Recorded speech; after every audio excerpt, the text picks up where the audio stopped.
Bonjour à toutes et à tous, chers amis téléspectateurs de Eden Télévision, auditeurs du Diaspora FM.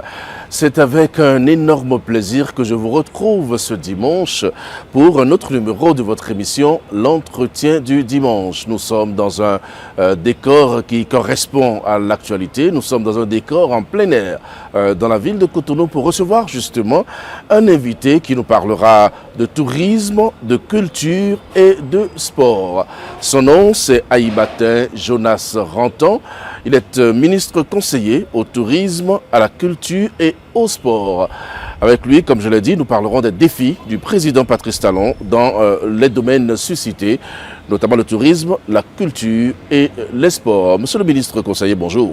Bonjour, comment vous allez? Ça va très bien. Alors, les Béninois sont curieux. Le président Talon est allé vous chercher où concrètement? Parce qu'avant votre nomination, vous étiez inconnu de plusieurs Béninois. Oui, je remercie Eden TV pour cette initiative en m'invitant sur ce plateau pour parler un peu de moi et de mon nouveau portefeuille. Exactement. Le président Patrice Talon, me cherchant, a montré qu'il a les yeux sur tous les composants de son peuple. D'accord, c'est-à-dire? D'accord, toutes les franges de sa population, c'est-à-dire les personnes les plus importantes, en fait, entre guillemets, Oui. comme les personnes qui sont dans l'ombre et qui accompagnent d'une manière ou d'une autre les actions centrales. Moi, je suis pas autant inconnu. Hein. Dans ma zone, on me connaît. Je suis acteur du développement local. Oui. Pour ce faire... Votre zone, c'est quelle zone? C'est Aboumé et région. Quand on dit Aboumé région, c'est Aboumé le département du Zou, puisque nous avons deux plateaux. On dit le plateau d'Aboumé et le plateau d'Agoni. Oui. Et le président Patrice Talon, en allant me chercher, montre qu'il a ses yeux sur tout le monde. Et même les petites actions que nous faisons dans l'ombre pour accompagner la dynamique de développement en cours est vue de lui et suivie de près de lui. Avant votre nomination, vous étiez à la mairie d'Abomey. J'étais à la mairie d'Abomey d'abord en tant qu'assistant bénévole du maire.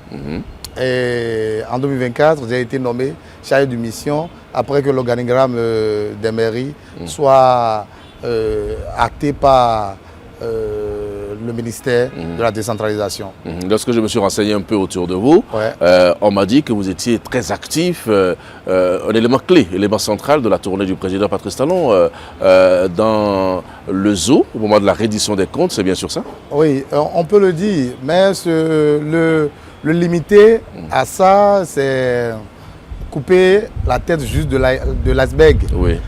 Puisque avant que je ne sois un élément clé de la tournée gouvernementale, je suis militant chevronné, je peux le dire, je peux me bomber le torse et le dire parce que je suis très engagé de l'Union progressiste d'alors et aujourd'hui je suis militant tout autant engagé de l'Union progressiste Le Renouveau depuis sa création, sa mutation en Union progressiste Le Renouveau. D'accord. Et bien avant ça, j'ai été un acteur clé de la campagne d'avènement du président Patrice Talon.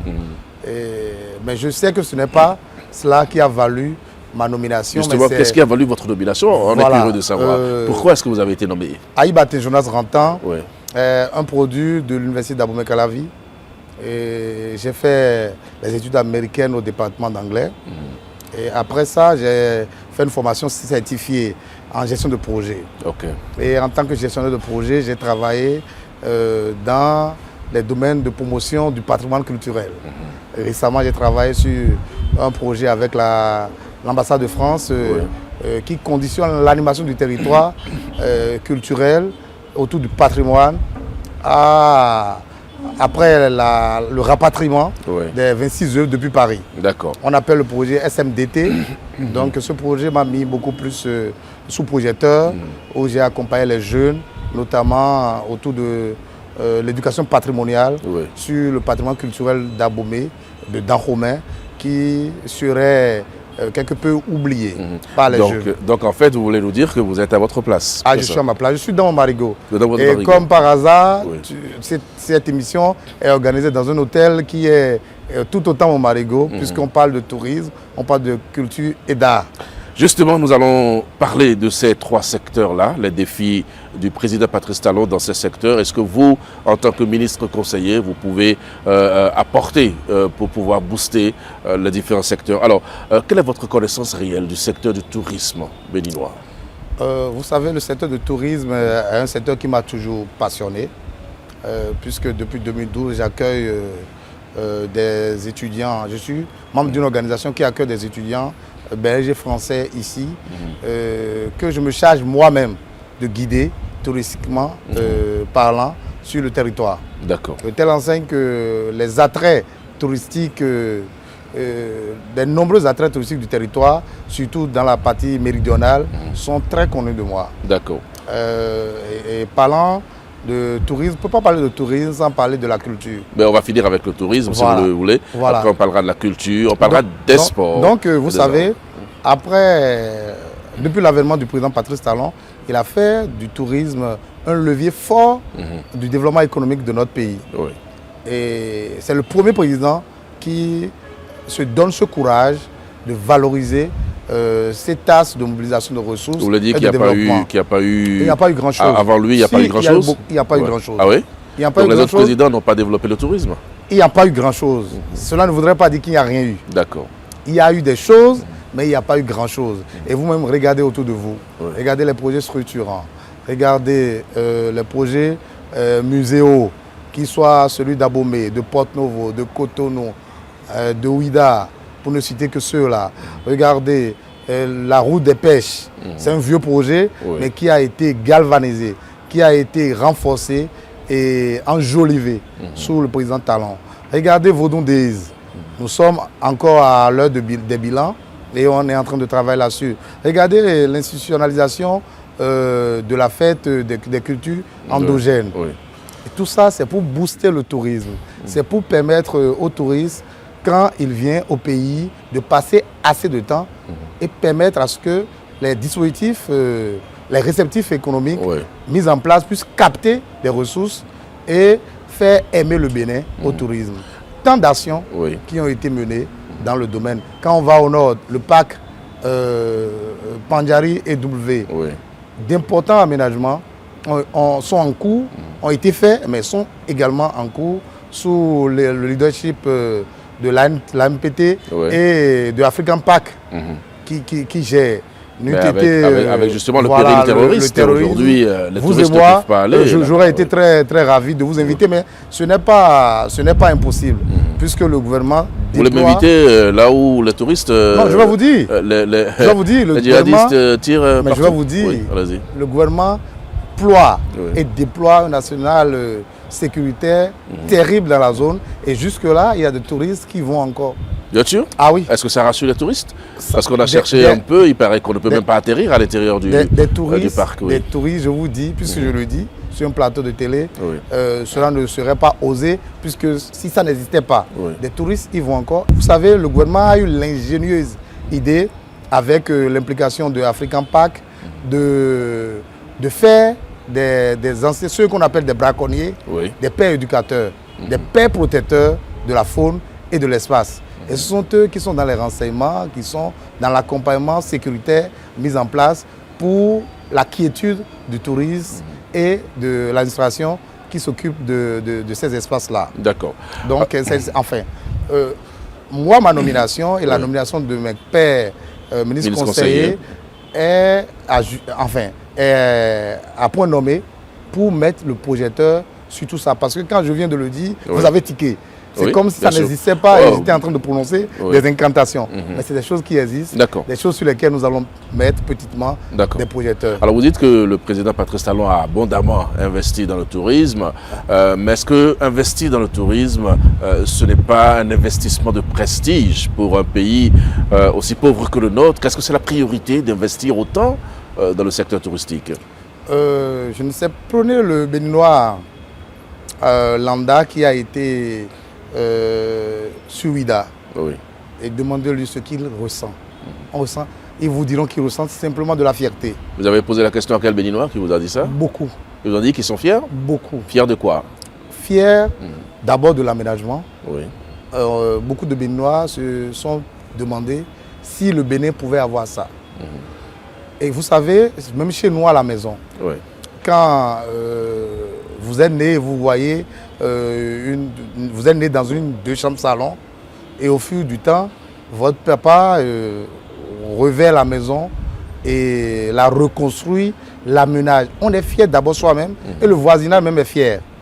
C'est ce qui se passe au Bénin, autour des investissements colossaux qui sont en train d'être faits, que ce soit à la route des pêches, qui nous permet de joindre rapidement la plage de Ouida, la porte de non-retour, que ce soit la reine culturelle, que ce soit l'aménagement sur la place Marot, l'aménagement sur le fort français et le fort portugais, pour ne citer que ceux-là. Quand on y va, on voit qu'il y a du potentiel qui sommeillait et actuellement qui s'éclore par la touche personnelle de quelqu'un qui s'y connaît, d'une équipe qui travaille d'arrache-pied. Et le touriste qui vient également, celui qui a visité le Bénin il y a 10 ans et qui le revisite aujourd'hui dit waouh, donc ce petit pays pouvait cacher autant. Est-ce que ce n'est pas Cotonou seulement, monsieur le ministre conseiller? Ah non, Ouida n'est pas Cotonou. Ouida n'est pas Cotonou. Mais venez, faites un tour à Niki. Vous voulez parler du village, enfin la Gani. La Gani. Oui, vous verrez, il y a la reine de la Gani, il y a la résidence du roi qui s'est transfigurée complètement et quitté là-bas et venu à Abomey. Vous verrez le ciel du Kafra qui est entièrement reconduit selon l'ancienne architecture, l'architecture royale. Il y a le Murad qui est en cours de construction. Donc ceux qui allaient sur l'espace muséal aboméen et qui achetaient vont voir actuellement qu'il y a un autre espace qui est en cours d'aménagement avec de jolis espaces aménagés atypiquement selon l'architecture d'Abomey. D'accord. Le rouge qui vous frappe à l'œil, surmonté des pailles traitées qui résistent, heureusement, qui résistent aux flammes. Parce qu'on connaît Abomey, l'espace muséal aboméen comme un espace qui s'enflamme tout le temps. Le gouvernement a pris le soin de mettre un dispositif en place pour pallier à toutes ces velléités qui jadis jetaient du discrédit sur notre patrimoine, qui jadis étaient en péril.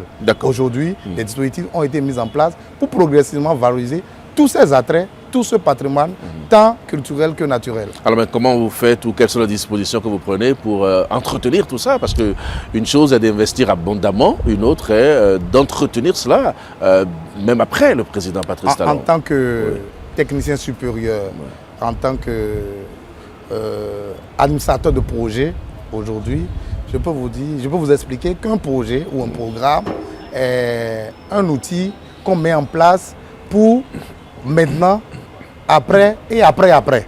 D'accord. Après, c'est que tout programme sérieux doit prévoir un mécanisme de pérennisation. Mais ça dépend aussi du régime. Si le régime est fini, comment on fait? Non, l'administration est une continuité. Dans le Bénin ici? La preuve, vous parlez du Bénin, monsieur le ministre. La route des pêches n'est pas une invention de Patrice Talon. D'accord. Non. Mais il aurait pu ne pas continuer. Mais pourquoi il aurait pu si c'est pertinent? Et ce que nous faisons est pertinent. Tous les Béninois qui sont dans les milieux dans lesquels nous faisons ces investissements sont contents, sont fiers de leur milieu. Ce ne sont pas les Porte-Noviens qui me diront que le musée Vaudon ne révèle pas un pan de leur culture, un pan de leur identité. Et quand quelque chose vous met en valeur, vous entretenez. Et vous savez, quand on a mis également la réforme de la décentralisation, du secteur de décentralisation en cours, ce n'est pas anodin. C'est pour que tout ça soit mis en orchestre, pour que les territoires eux-mêmes se saisissent de leur destinée. D'accord. Et ils vont le faire.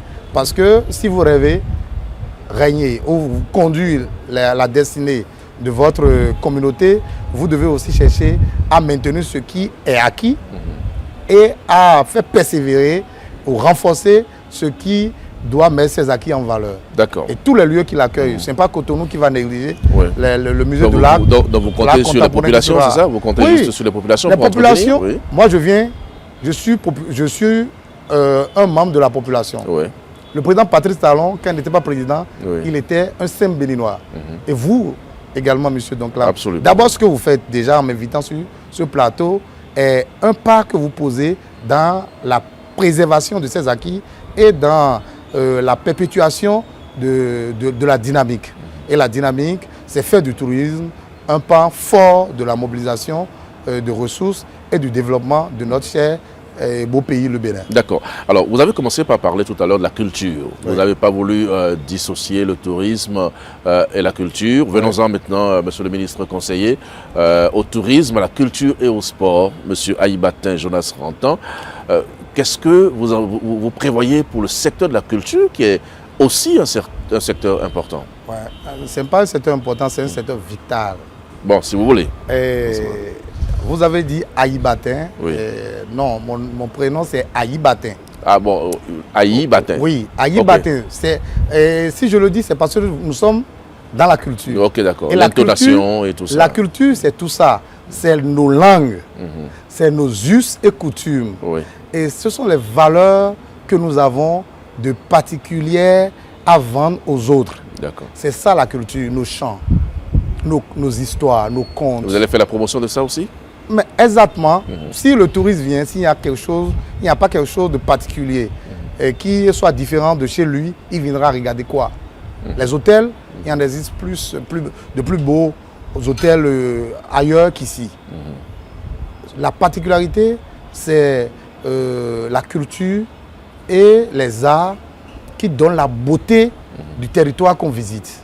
D'accord. Et quand on parle de culture, je l'ai dit tantôt, ce sont nos danses, nos chants, que les artistes, nos artistes interprètent pour ce qui concerne les rythmes ancestraux, oui, et ceux qui concernent les rythmes modernes qui sont d'inspiration des cultures ancestrales. oui. Les éléments qui font la culture, Les danses, sont les chants, langues. nos panégyriques, Oui. nos litanies, et tout ce qui relève de notre littérature, de nos pratiques, de notre code vestimentaire.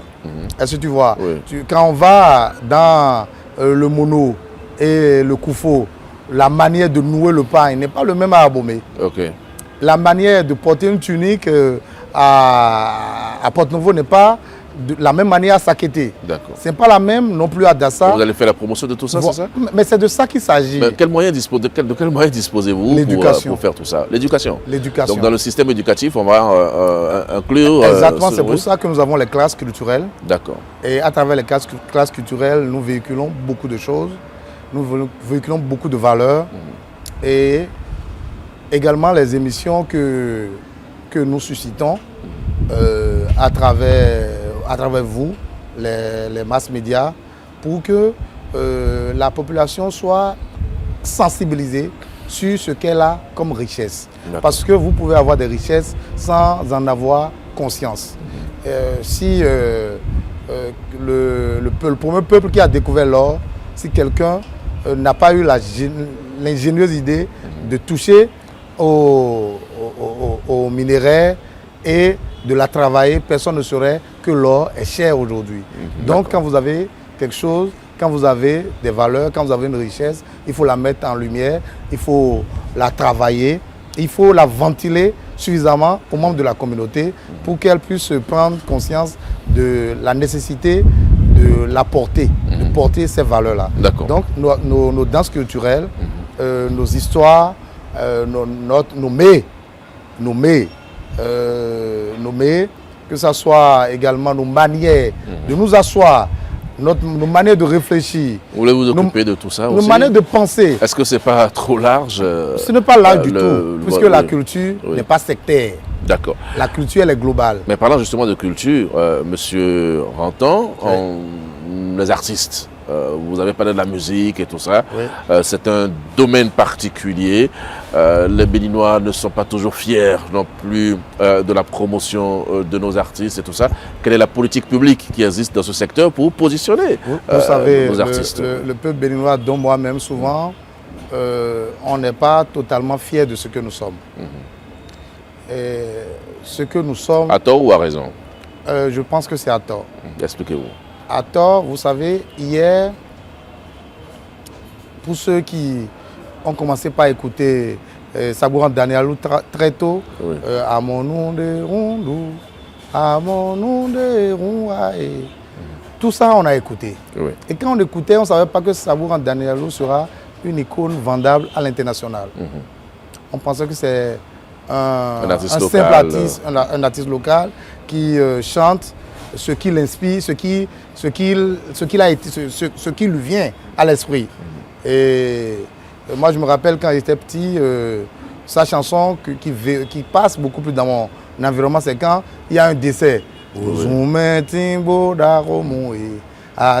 Et ça se limitait à ça. Mais aujourd'hui, quand on parle de la culture vaudou, l'artiste qui vend le mieux, c'est Sabouran Danialo. Et c'est pour dire quoi? Sabouran Danialo a persévéré dans son art. Tant que l'artiste béninois se permettra à lui-même de persévérer dans son art, de croire en lui, je pense avec les dispositifs actuels qui sont mis en place à travers la création de l'ADAC, l'agent de développement de l'art et de la culture, chaque artiste béninois, qu'il soit de production musicale ou de production artistique. Quand je parle artistique, c'est tout ce qui touche à l'artisanat de l'art et à l'art plastique. Tout artiste sérieux qui rêve pour lui-même d'abord et pour son pays verra son art s'éclore et lui-même fier d'exercer cet art. Parce que les dispositifs ont été mis en place pour les accompagner. Lesquels, monsieur le ministre? Donc les artistes se plaignent de ne pas être accompagnés. Vous parlez de dispositifs qui existent, il s'agit de quoi? Depuis toujours, vous savez, dans un environnement où il y a une floraison d'artistes, l'État ne peut que mettre des critères et des dispositifs sont mis en place, mais des critères pour que des personnes, des artistes puissent bénéficier de l'accompagnement public. Puisque l'accompagnement public, vous savez, est pour tout le monde, tous les secteurs. Donc, on n'a pas encore suffisamment de ressources pour dire que chaque Béninois qui commence par dire « dans son coin, on a de moyens pour l'accompagner ». Donc, il faut que l'art s'impose au pouvoir public. Donc, ça doit respecter des critères. Je sais que le Bubedra accompagne ceux qui sont sociétaires, qui souscrivent à cette entité publique qui accompagne les artistes. Et actuellement, la DAC est là et lance des appels à soumission, des appels à candidature, des appels à projet. Et des artistes qui sont préparés soumissionnent suivant des critères donnés et sont étudiés. Ils sont étudiés suivant ces critères-là par des comités totalement partials, mais totalement dénués de toute velléité partisane et qui étudient leurs dossiers et qui les appellent et les accompagnent. Mais les artistes réclament le retour du Fonds d'aide à la culture. Le Fonds d'aide à la culture. Le Fonds des arts, le fonds d'aide à la culture, géré par le DEFAC, a été aujourd'hui confié à la DAC. Il y a beaucoup de choses qui ont été confiées à la DAC, que ce soit la Bibliothèque nationale, que ce soit ce que gérait le FITEB. Tout ça a été confié à la DAC et aujourd'hui c'est la connaissance, le manque de connaissances approfondies des prérogatives de la DAC qui font que les artistes pensent que la chose a disparu. La chose n'a pas disparu. Au contraire, on a remis plus de moyens à la DAC pour faire plus que le fonds d'aide à la culture ne le faisait. D'accord. Alors finalement, monsieur le ministre conseiller au tourisme, à la culture et au sport, vous êtes à une position qui apporte un soutien au ministre sectoriel. Est-ce que vous avez les moyens vraiment de votre politique? Ou bien vous êtes là juste pour parler? Vous savez, ma mission principale, c'est de parler. D'accord. Puisqu'il y a un ministre qui s'occupe de ces secteurs. Vous êtes payé pour parler? Attendez. Vous êtes payé pour parler, c'est ça? Attendez, j'en viens. Vous savez, ma mission, c'est d'abord parler, écouter, réfléchir et proposer. D'accord. Qu'est-ce que j'ai dit? Tous les ministres conseillers, leur mission se résume en ces mots. Parler. Parce qu'avant de parler, on parle avec des éléments. Parler, nous mettons le projecteur sur les actions du gouvernement. Et après que les projecteurs soient mis, nous recueillons les avis des communautés pour lesquelles ces actions ont été faites. Ces projets ont été mis en œuvre. Donc les peuples nous disent ce qu'ils apprécient et les points d'amélioration qu'ils trouvent en ces actions-là. D'accord. Et nous réfléchissons et nous proposons l'amélioration aux ministres que nous complétons, les ministres sectoriels, les ministres de portefeuille. Et ces ministres, en retour, retouchent l'œuvre de leurs mains, donc de la main du gouvernement. Et c'est un cycle qui ne finira jamais tant qu'on n'est pas satisfait. Tant que le peuple n'est pas satisfait, nous, ministres conseillers, on n'a pas de répit. D'accord. Mes prérogatives ne se limitent, mais parler ne se limite pas qu'au domaine de la culture, du tourisme, il y a le sport et de l'art. Aussi, on en il y a le sport qui est un vaste domaine. On parlera justement de ça, de la jeunesse aussi. De la jeunesse. Parce que d'abord, moi, je suis spécialiste en animation de jeunes. C'est ce qui m'a valu ma nomination à ce poste. Tant je suis dans le patrimoine, la culture et les arts, tant je suis dans l'animation de la jeunesse. Et qui parle de jeunes, parle de sport, parle de loisirs et parle de la vie associative. Votre poste est politique, hein? C'est purement politique. Puisque je suis technicien et politique. Donc politique, ouais. Donc en fait, vous irez sur le terrain faire de la politique en réalité, pour être concret, aller parler, haranguer, mobiliser, montrer, c'est de la politique. Vous savez, la politique, c'est dans un langage terre à terre, on dit que c'est l'art de bien gérer la cité. Et l'art de bien gérer la cité, c'est parler à la population, c'est l'écouter et c'est recueillir ces orientations, ces besoins pour trouver des solutions novatrices pour son bonheur. Donc, tout le monde fait la politique. En m'invitant sur ce plateau, c'est un besoin d'informer la population qui s'est ressentie et puis vous m'avez invité. Donc, c'est déjà la politique. D'accord. Donc, à un niveau ou à un autre, on fait tous la politique. D'accord. Votre portefeuille est transversal, vous l'avez dit tout à l'heure. Voilà. Vous n'êtes pas que ministre conseiller au tourisme, à la culture. Il y a un domaine qui est très important, qui est le domaine des sports. Je dis des sports parce qu'il y a plusieurs disciplines sportives. Le ministre titulaire du portefeuille est jeune, comme vous. Vous l'avez déjà rencontré? Est-ce que vous avez discuté avec lui? Plusieurs fois. Plusieurs fois. Et qu'il s'agit de l'un ou de l'autre. Parlant de le ministre de la culture, du tourisme de la culture des arts, monsieur Abimbola, sur Vodou Days, on a travaillé en coudée franche. D'accord. Et concernant le ministre Benoît Dato, ministre des Sports, on se voit toutes les semaines. On a des séances toutes les semaines pour évaluer. Vous savez, le gouvernement du président Patrice Talon est à l'heure du bilan, à l'heure du couronnement et à l'heure de l'achèvement. Ce qu'on a entamé depuis 2016, nous sommes à l'heure de les achever. Et ce que nous avons projeté dans le temps, nous sommes également à l'heure d'évaluer. Et pour ce faire, nous voyons tout le temps pour faire le point, toutes les semaines, pour faire le point de ce qui a été fait d'un côté ou d'un autre. Et concernant le ministère des Sports, nous faisons une revue sur l'arsenal déployé pour le développement des sports en général, parlant de basketball, parlant de handball, parlant de la natation et parlant de ce qu'on appelle le sport roi, le football. Le Bénin a été tiré le 27 dernier dans la poule dite poule difficile, mais pas difficile pour nous, puisqu'on se prépare à la poule du Sénégal, du Botswana et de la RDC. Ce ne sont pas des petites équipes. Hein, non, mais il n'y a pas de petite équipe en football. Il n'y a pas de petite équipe. Et comment le Bénin se prépare? Vous dites que... le Bénin, vous savez, nous avons un atout fort. Lequel? C'est le processus de qualification pour la Coupe du Monde. Donc nous sommes déjà dans un esprit de préparation. Et ça, c'est un terreau fertile pour notre réussite certaine lors de la CAN. Et les autres équipes? Le Sénégal est déjà une grande nation de football, la République démocratique du Congo aussi. Nous ne réfléchissons pas sur les autres équipes. Nous nous préparons. Parce que quand vous voulez aller à la guerre, vous ne regardez pas votre ennemi. Vous ne regardez pas la force de votre ennemi uniquement pour avoir peur. Mais vous regardez la force de votre ennemi pour mieux vous préparer. Et pour ça, nous nous préparons mieux. Ça veut dire que vous voulez investir encore beaucoup d'argent dans le football?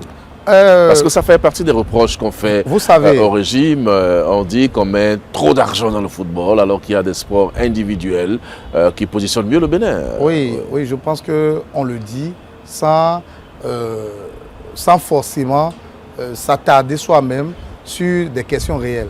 Quand vous allez au Nigeria tout près, les stades du Nigeria sont-ils à côté des stades que nous avons au Bénin jadis?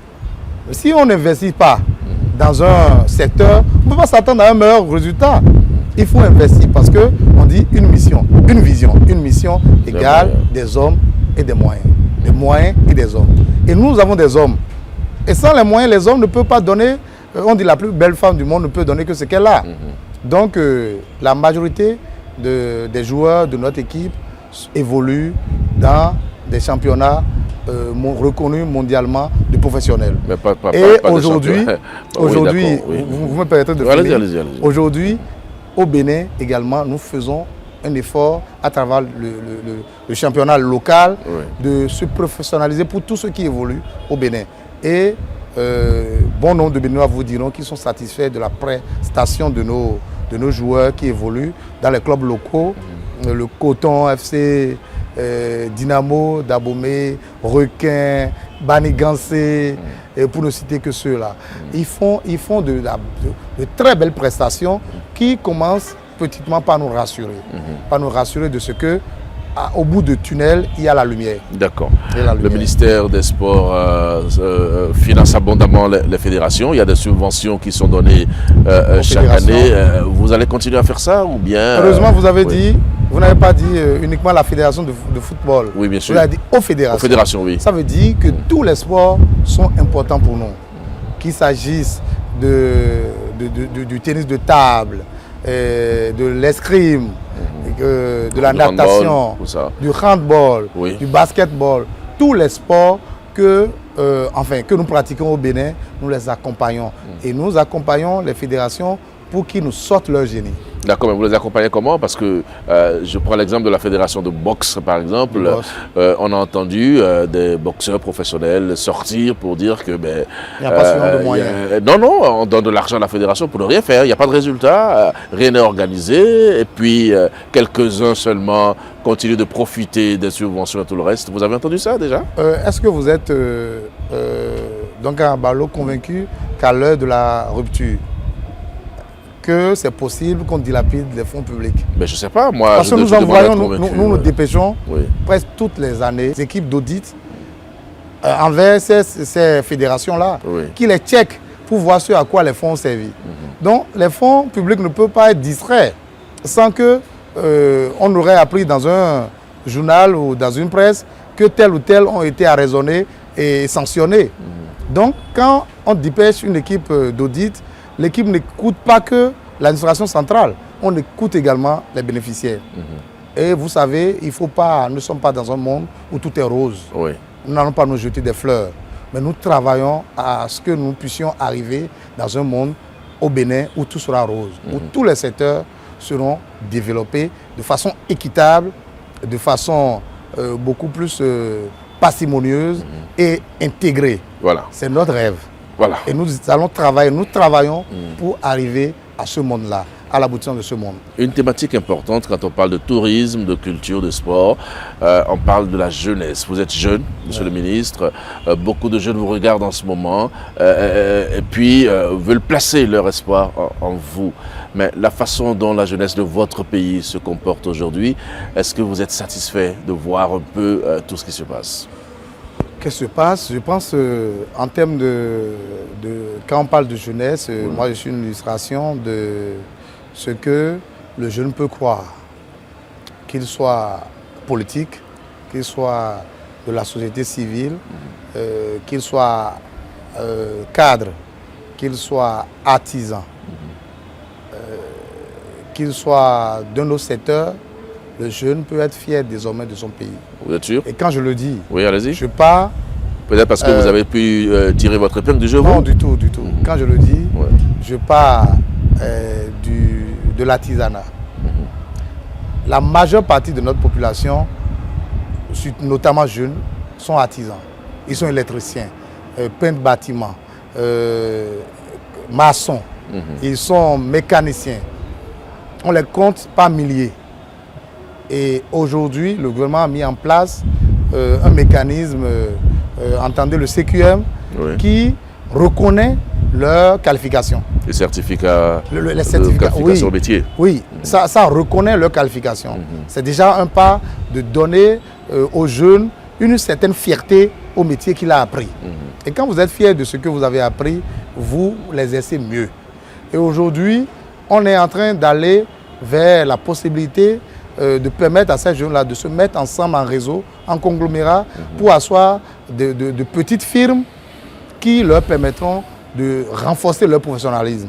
Et ça, c'est s'intéresser aux jeunes. Et quand on instaure les classes culturelles, quand on instaure les classes sportives pour l'éclosion des valeurs, c'est s'intéresser aux jeunes. Quand on met à la disposition du fonds de l'agence de développement des arts et de la culture, c'est s'intéresser également aux jeunes artistes que nous avons, aux jeunes talents, aux danseurs, aux chanteurs que nous avons. Et quand on a supprimé la grève, la recrudescence des grèves, parce que les syndicats ne peuvent que faire 10 jours de grève en un an, c'est s'intéresser aux jeunes. Vous êtes fier de ça? Il n'y a pas de fierté qui puisse dépasser ça, parce que moi, j'ai été un produit des années de grève. N'eût été Dieu qui est dans les cieux et ma maman qui a canalisé les ardeurs à la paresse, je vous assure que je ne serai pas sur ce plateau en train de parler aussi aisément et je n'aurais jamais fini mon cursus scolaire parce qu'il y avait tellement de mouvements de grève. Moi, en mon temps, j'ai fait le programme intermédiaire. Je ne suis pas un produit de l'approche par compétence. Donc, mais c'est quand même une restriction de la liberté. De quelle liberté de quelle liberté parlons-nous? C'est une restriction de liberté. De quelle liberté parlons-nous? De faire des grèves. La liberté qui permet à vous êtes un père de famille et vos enfants sont libres, n'est-ce pas? Et vous voyez un de vos enfants qui prend un couteau et qui veut poignarder son frère parce que son frère l'a injurié. Vous allez permettre ça? Vous allez restreindre cette liberté d'agir. Parce que la liberté qui nuit à soi-même n'est pas une liberté. Donc les grèves nuisent au développement? C'est ça, des dispositions liberticides. Toutes dispositions qui amènent des velléités à avilir le vivre ensemble, à avilir le progrès, à produire la régression que le progrès est une liberté à contrôler. Et je pense que cette liberté a juste été encadrée. Elle n'a pas été supprimée. D'accord. Et ça permet aujourd'hui à ce que nos enfants suivent normalement leurs cours avec quiétude, sans inquiétude de ce que l'année peut être. Il reste 2 jours pour que l'année ne soit blanche.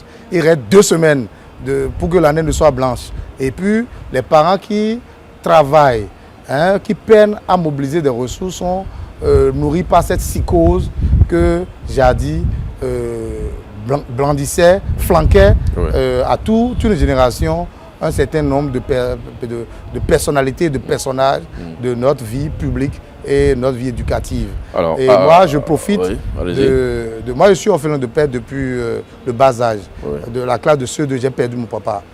Et je profite de ce pan pour féliciter tous les parents qui accompagnent le gouvernement, qui accompagnent la dynamique du gouvernement en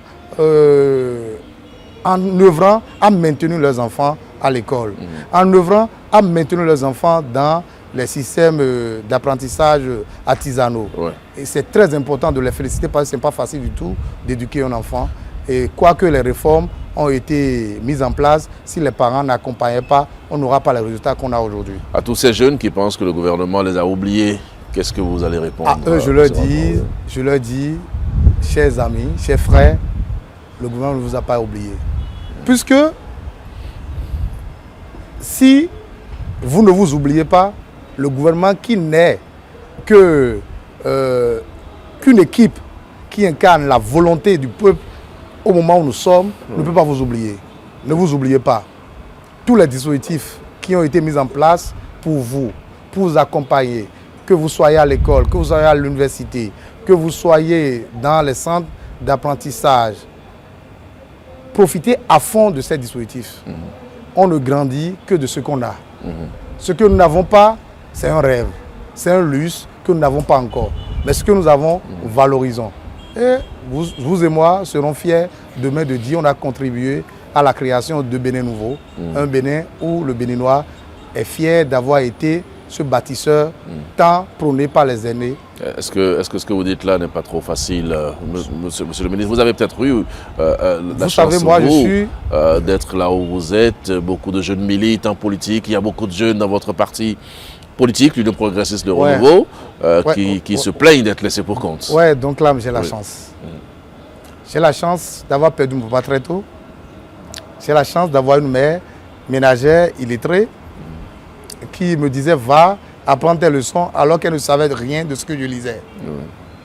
J'ai la chance d'avoir eu la bonne santé, de profiter des réformes actuelles pour jouir d'une certaine santé, pour militer fortement tant auprès des sociétés civiles que de la société politique dont je suis produit. Et j'ai la chance d'avoir joui d'une certaine intelligence pour impacter ma communauté. Et cette chance, tous les Béninois l'ont. Bien sûr. Tous les Béninois l'ont. Tout le monde ne peut pas être ministre conseiller, ça c'est vrai. Oui. Parce qu'il y en a que 12. Il y a des gens qui militent, qui travaillent beaucoup, que 12, mais tout le monde peut être patron d'une entreprise. Tout le monde peut être cadre d'une entreprise. Tout le monde peut être un mécanicien quelque part dans un atelier professionnel qui se respecte, qui gagne beaucoup d'argent. Tout le monde peut être un menuisier qui fait des œuvres terribles. Donc vous voulez envoyer les jeunes à l'auto-emploi, à la création d'entreprises et non à la politique. Vous savez, moi j'ai refusé très tôt de travailler pour l'État. Enfin, fonctionnaire d'État. Je n'ai jamais été à un concours. Jamais. Et c'est sûr que je n'irai jamais. Parce que je me dis, tant que tout le monde rue vers le secteur du fonctionnaire public, qui fera les autres tâches? Qui va penser? Qui va éduquer? Mais là, vous êtes au service de l'État. Puisque même quand on est mécanicien, on est au service de l'État. Parce que vous ne savez jamais le jour où un véhicule, une flotte de véhicules de l'État vous sera envoyée parce que vous êtes compétent. Quand vous êtes compétent, l'État signe des contrats avec vous pour que vous l'aidiez dans tel ou tel domaine. Parce que l'État ne peut que faire qu'avec les Béninois compétents, avec des gens compétents. Et quand vous êtes compétent, quand vous êtes bien dans ce que vous faites, les gens quittent l'international pour acheter vos services. Et c'est ça être fier, c'est ça être Béninois fier. C'est facile.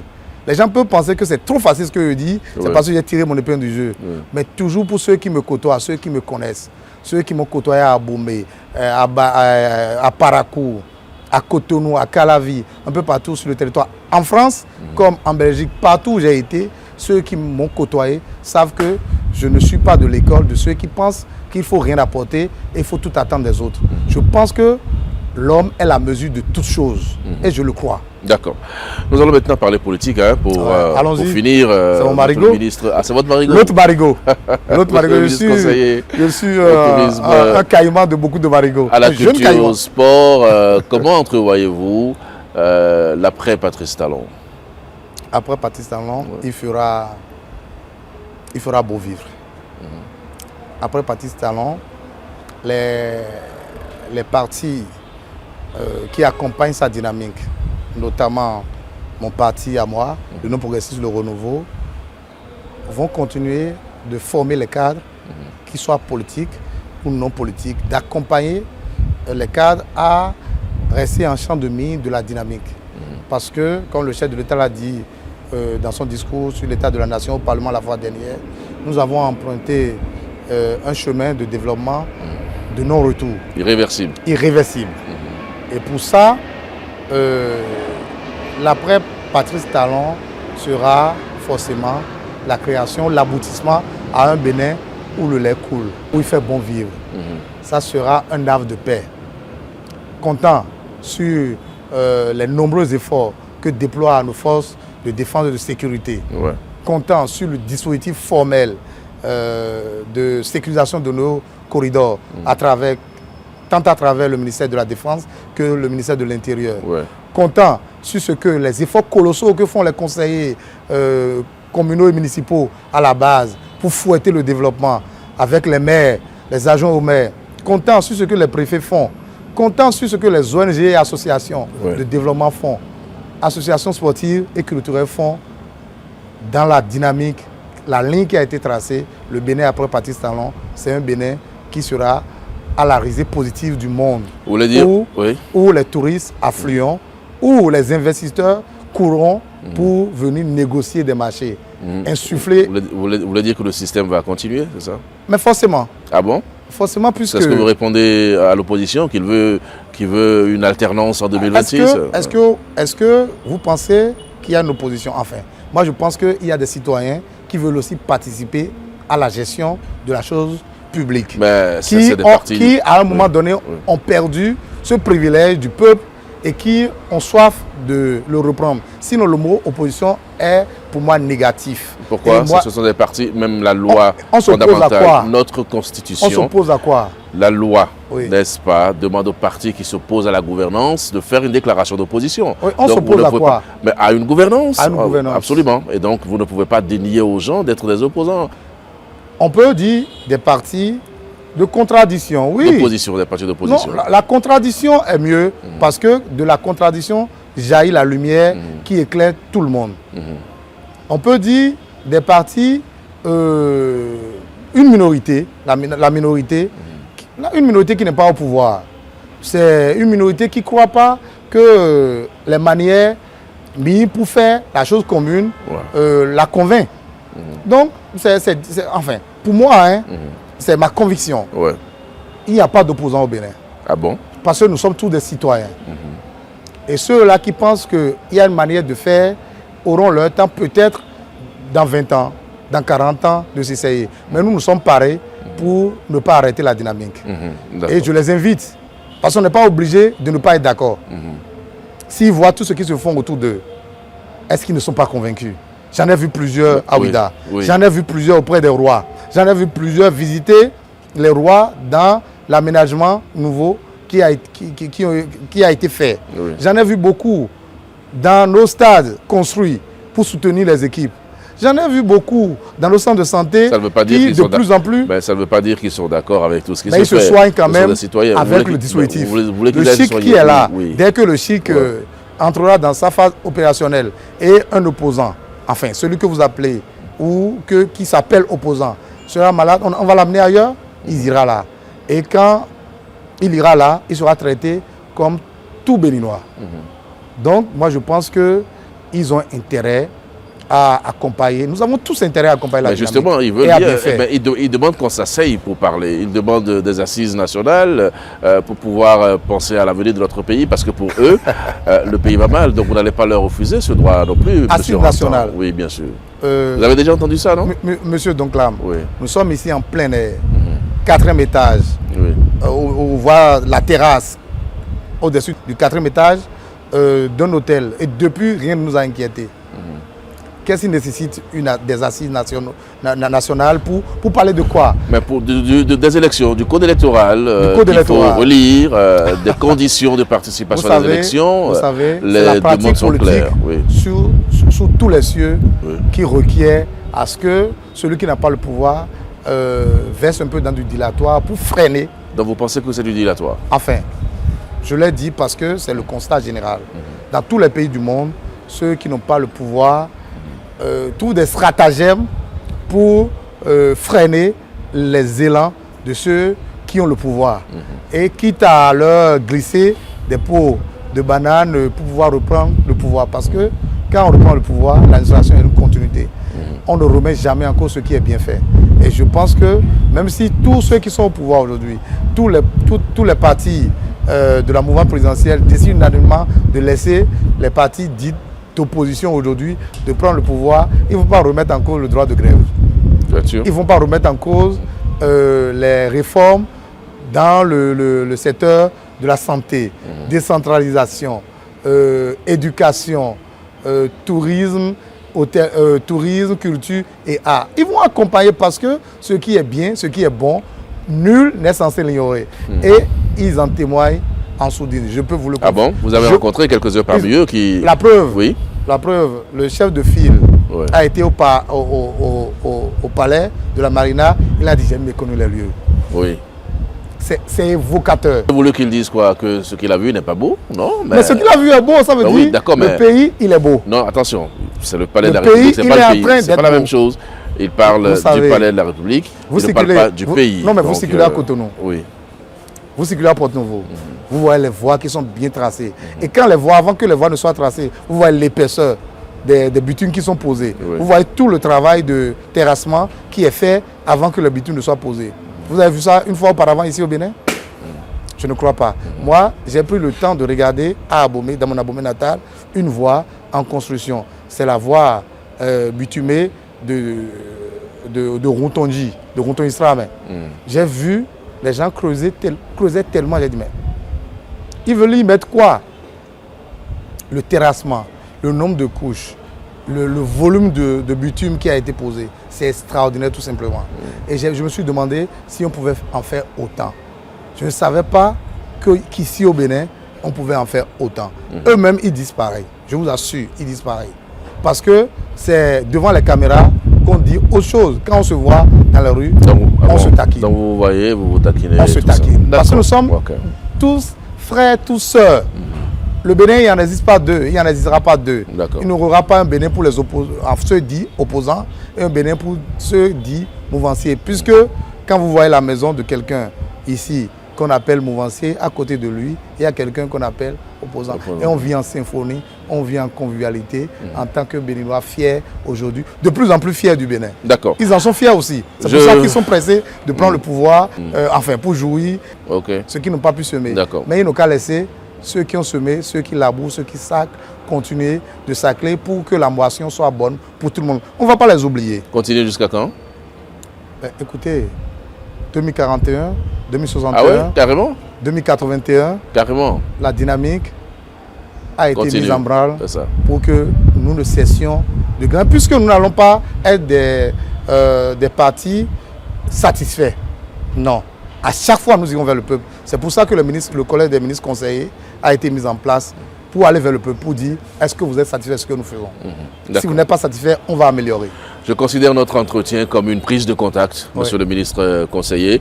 On n'a pas la prétention d'avoir abordé tous les contours de la thématique. C'est vrai qu'aujourd'hui, oui, on a prévu parler des défis du président Talon dans les domaines du tourisme, de la culture et des sports.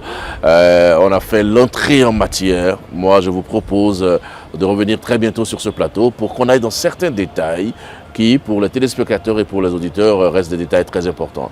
Maintenant, vous allez mettre un terme à notre entretien puisqu'on a fini de se parler. Merci, monsieur Doncla Mavalo. Merci à Eden TV. Nous n'avons pas tout abordé. Et tant qu'on vit, on n'aborde pas tout. Je reviendrai, c'est une promesse, je reviendrai sur ce plateau pour, en termes de défis, je reviendrai en termes d'évaluation. Parce que quand on pose des actes dans la vie, on s'auto-évalue d'abord avant que les autres ne vous évaluent. En termes d'évaluation de nos actions, là où on en est et là où on veut aller.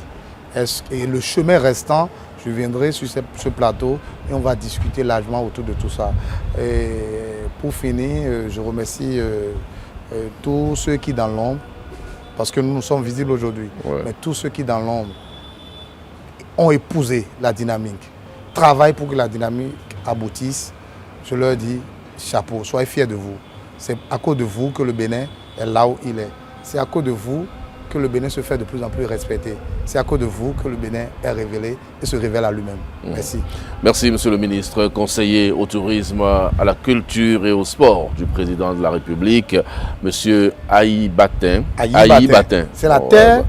Ayi, c'est la terre qui fait place à toute personne qui vit sur elle. Ok, d'accord. Ayi Batin. Ayi Batin. Jonas Rantan, nous avons parlé de vous, parce que justement, il était important que les Béninois aient une idée claire de votre parcours, de qui vous êtes. Nous avons parlé également des défis de la gouvernance actuelle dans les domaines du tourisme, de la culture et des sports. Chacun se fera son idée, évidemment, sur tout ce qui a été dit. Merci à chacun et à tous. Je vous retrouve, si Dieu le veut, dimanche prochain pour un autre numéro de votre émission, l'entretien du dimanche. Je veux rappeler très rapidement que cette émission a été tournée en plein air. C'est pour ça que quelquefois, vous pouvez y noter des interférences avec notre kakémono, avec le vent, avec le bruit. Tout ça, ça fait partie du décor de l'entretien du dimanche qui, je vous le rappelle, est une émission itinérante. Nous ne sommes pas en plateau, nous ne sommes pas en studio. Nous allons vers nos invités pour les interviewer. Encore une fois, merci à chacun et à tous et à dimanche prochain, si Dieu le veut.